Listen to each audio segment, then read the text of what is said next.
So the Hitchhiker's Guide to the Metaverse, right? So the Metaverse is a term that's been tossed around a lot, and not many people really understand its meaning or what the true economic impact may or may not be. So in an homage to Douglas Adams, the author of The Hitchhiker's Guide to the Galaxy, we'll say first and foremost, don't panic, right? So some of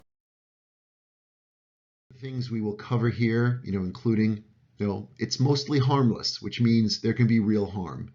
And some things are overstated, overhyped, but there may be some substance underneath it all. So we want to talk about what is actually happening in the market, what potential convergence of economic models exist, what interconnections are there real ecosystems that can develop which can create tremendous value, but also it takes a lot to do something that can create that kind of value. So where is there convergence? Where is there divergence? Where is there resistance? I mean, first and foremost, the thought of everyone strapping on a headset to experience your daily life seems to be a step too far, that people are unwilling to do that unless there's some very specialized applications. So of course, a lot of this requires computing power, infrastructure, system services that really don't exist yet if this is going to be implemented.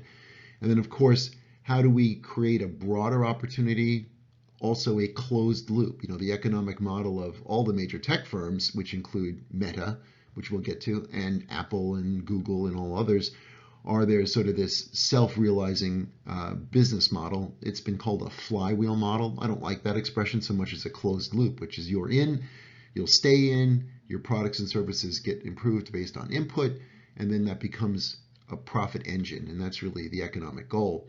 And so, of course, the other real economic goal is not necessarily the ones who create the specific content, but the ones who provide the services, the picks and shovels providers from the railroads who really made the profit, as well as the arms dealers. We don't really care who goes to war as long as you're buying my bullets. And of course, Intel, NVIDIA, these companies are excellent examples of arms dealers in the modern world. So mostly harmless, right?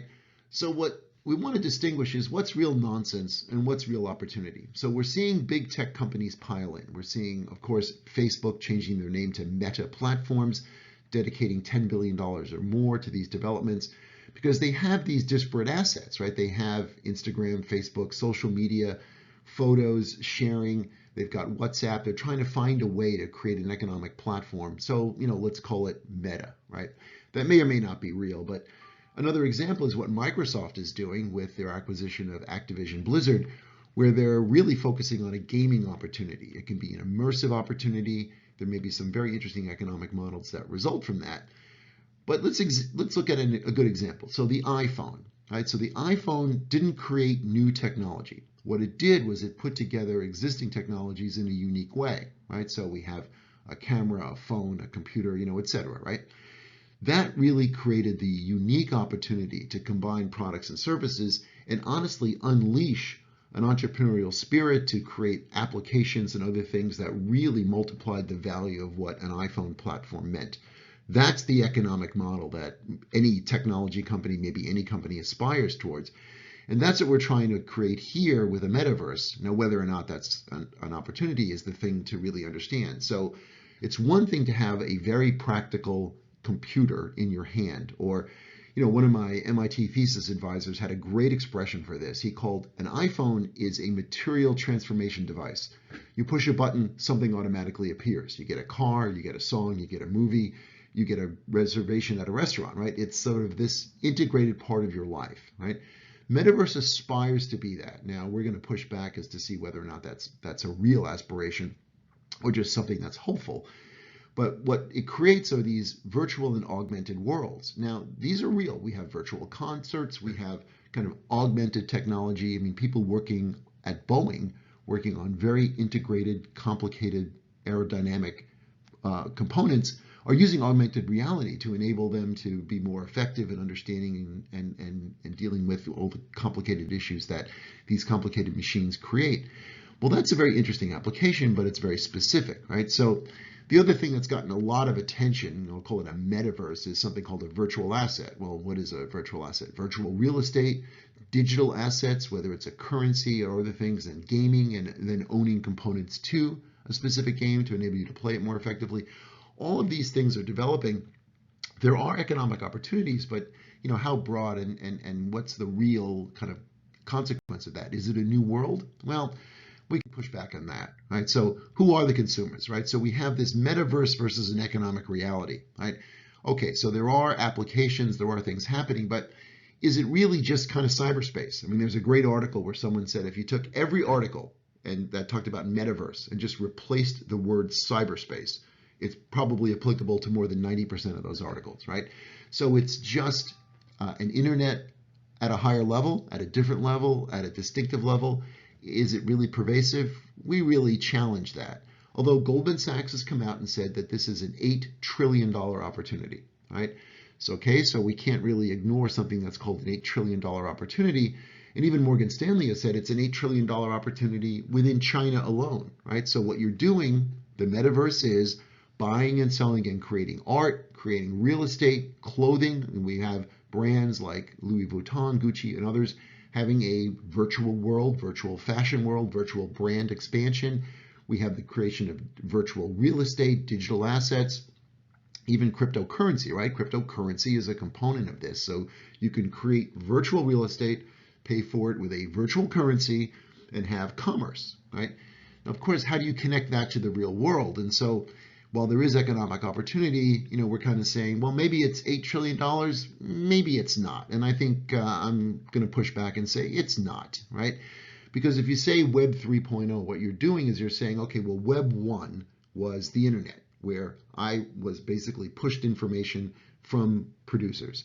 Web 2.0 is now I can interact. I have the opportunity, like Netflix and other things, to interact, to get information. There's an exchange going on. Is Web 3.0 really going to subsume all of that? And the short answer is no, it's not. It will create opportunity, and I'm kind of calling it Web 2.0. It'll create opportunity, it will create other things, but it's not going to be a new model of commerce. It's not going to be a new model of creation. It's not going to be a new model really of anything. It'll be additive. And what we're saying is there may be some interconnections and ideas to create an ecosystem.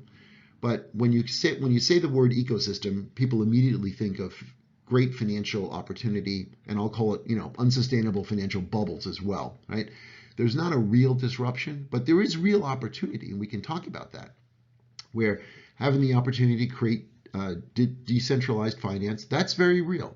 The opportunity for a cryptocurrency, that's a sideshow, but to settle things economically in a digital form, that's very real. And that can be done with real currency, as we say, tied to central banks.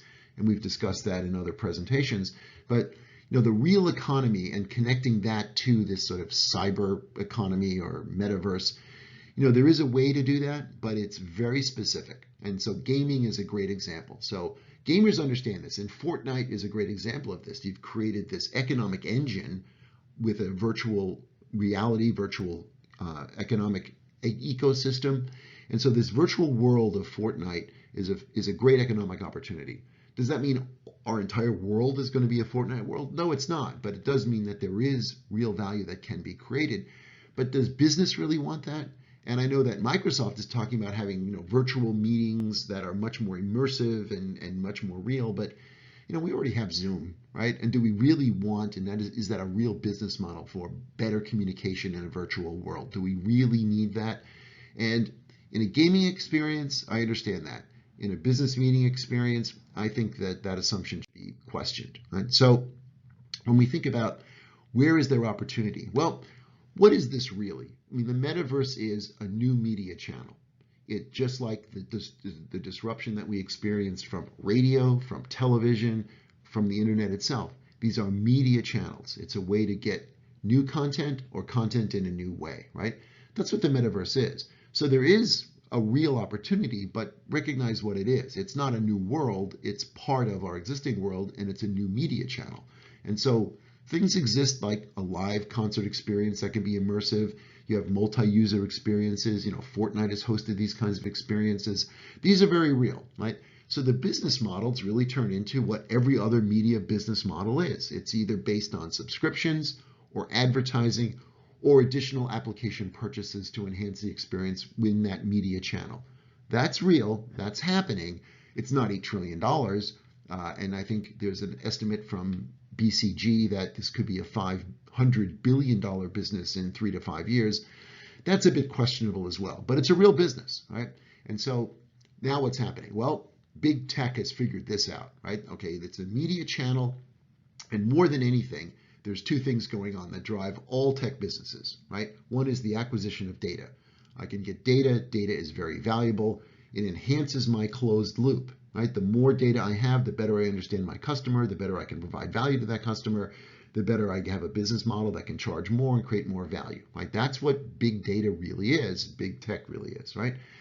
The other thing is a fear of missing out, which drives everything that big tech does as well. This could be big. We should be there. If it's a flop, okay, fine. But we shouldn't miss out. So you're seeing a lot of hype, a lot of capital investment, a lot of other business models, but the sustainability of that is really a question, right? So what's really happening? Well, what's really happening is how to lose millions, right? So look at the NFT market. Well, the first tweet went for $2.5 million, and about a year later, it's essentially worthless because nobody wants to buy it. You know, as John Maynard Keynes says, what's something worth when no one wants to buy it, right? Nothing. Look at the NFT market, like OpenSea, which had a $13 billion plus valuation about a year ago. 70% of their products are fraudulent. So there's a significant impact on what that real business model is. So if there's no buyer to something that someone thinks is a collectible, it's not worth anything, right? So what we can do is have secure digital contracts. That's what an NFT is, right? Well, that's interesting. That has its applications, and that has its applications in sort of a broader, more economic and financial market. I mean, a mortgage can be an NFT, right? So there's applications, but it's not a brave new world, and it's not a world of, massive new creation of art, right? But what it is there is content specific to a metaverse. There are these virtual assets that, technology enhances, and there is a virtual asset economy. It does exist. Is it something to really bet on, or is it more wishful thinking of a new economic paradigm? And my punchline is it's more wishful thinking of a new economic paradigm, right?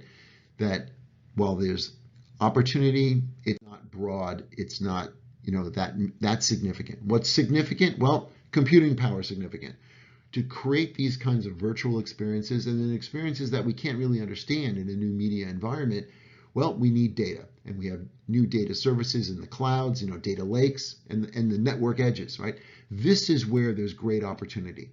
Managing and manipulating data, making it more real time, making it more secure, giving greater access to computing power, that's the great opportunity, right? So the real beneficiaries, maybe as always, will be technology, media, and telecom, right? So we saw with the 4G revolution, we saw the existence and creation of services like Netflix and Uber and other things that maybe couldn't be imaginable. Well, 5G, if it ever comes, but this kind of immersive data experience that's being driven by new forms of data communication are going to create new economic opportunities, for sure. And we want to unleash that entrepreneurial spirit just like the iPhone did. And it will do it again, right? Because that's what's really happening. The money is being made from the right kind of operating systems. You can call it the, Apple ecosystem, the Android ecosystem, whatever it is. That's where the money will be made, and it will be in application stores. It'll be in those kinds of platforms, right? So communication networks like 5G, new products and services that'll emerge. And as always, it's the intermediaries and the arms dealers who do extremely well in any war, and especially a global digital war. So to summarize, the metaverse is, I'll say, mostly harmless, which means it can cause significant harm because it's overhyped, it's overvalued, but there is real substance to it. There is a market, right? And we've discussed that there are specific opportunities because it's a new media channel. So there will be interconnections and ecosystems within that media channel, just as there are in any other media channel. And there will be some convergence for people who want that immersive experience. It will not be pervasive. It will not overwhelm economic opportunity. And there's no reason for every company to become a meta whatever. Just like every company becoming a .com didn't make a whole lot of sense in the year 2000. But we understood that from a .com crash came $5 trillion of online commerce, right? So media creates opportunity, but it will be in computing power, it will be in closed loop businesses, it will be in these kinds of opportunities, basically to be the picks, shovels, and arms dealers, more appropriately, to this kind of economic opportunity. That's what the metaverse is, this sort of virtual world of assets, creativity, commerce, other things. It's a media channel.